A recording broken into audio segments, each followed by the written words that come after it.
Hey guys, it is Aoife from Fred Weasley Died Laughing, and I'm here to do a Top 5 Wednesday.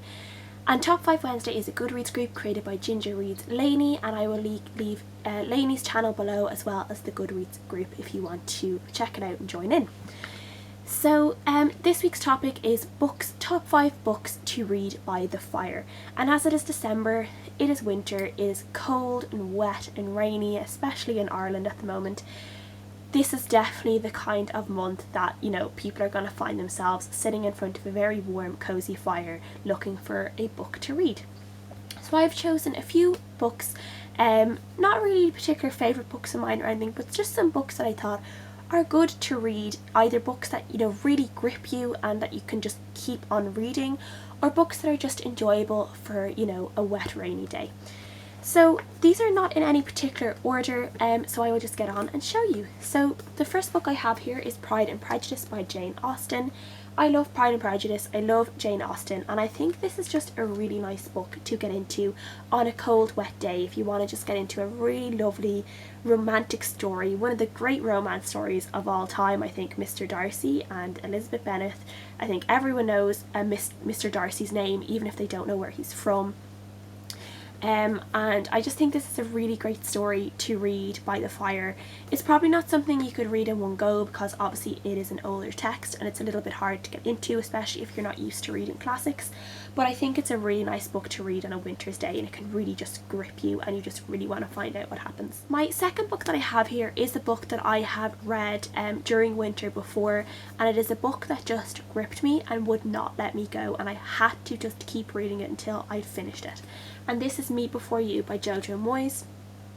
I'm sure a lot of people already know about this book, but in case you don't, this is about a girl who becomes a kind of helper to a paraplegic man, and she kind of starts learning about life from his point of view, and then she kind of starts teaching him how to love life again, because he's obviously trapped both in his body and in his mind, and he's in a very dark place.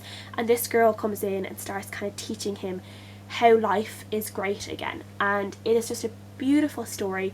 It's really captivating and it is perfect for just curling up in a blanket and reading it from start to finish. I think I read this in 1 or 2 sittings. It's absolutely amazing. It will make you laugh, it will make you cry, it will make you want to rip your heart out, your eyes out. Just keep a book up beside you for all the tears that you will cry when you read this book, but it is worth every tear you cry because it is an amazing read. The next book I have here is a firm favourite on BookTube, and it is The Book Thief by Margus Zusak. This is a beautiful book about a beautiful story, and it is perfect for winter. It is perfect for a day where you just want to fall into a book, you want to fall into a story. This is about a little girl called Liesel. I think it's Liesel, yeah. A little girl called Liesel, and it is about her being adopted by 2 German people just before the start of World War II. And the whole story is narrated by Death, which makes it a very interesting read. And it's how Liesel's story just captivated Death, and he just couldn't stop watching her. And he was just found himself completely entranced by this little girl who was just living life, and it's just a beautiful story.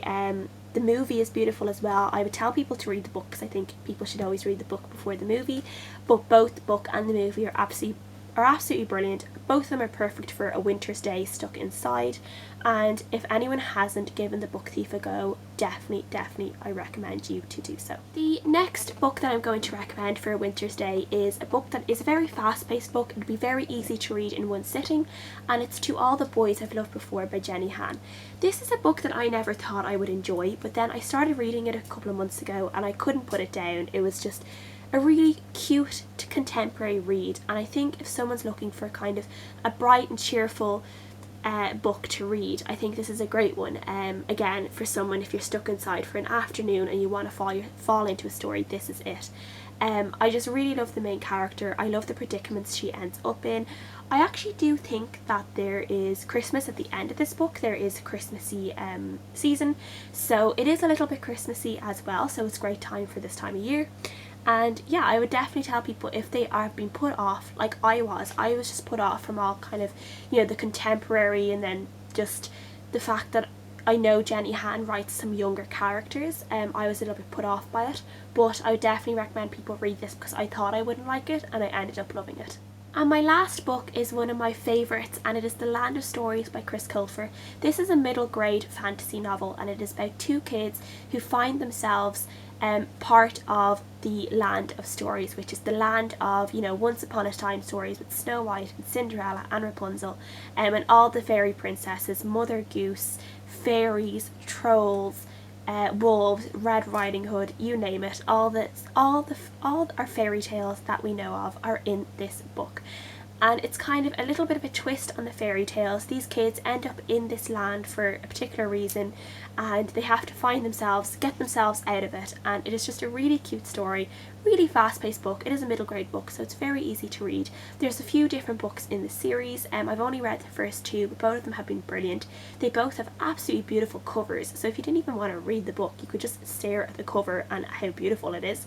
And yeah, I would definitely recommend it for anyone who loves fairy tale retellings, or just books about, you know, Snow White and Cinderella. And yeah, I just think it's a brilliant book, and I would definitely recommend people read it. So that is my top 5 Wednesday for this week. Let me know what books you like to read by the fire. Comment below and let me know. Like and subscribe if you liked the video, and I will see you guys again next time. So bye!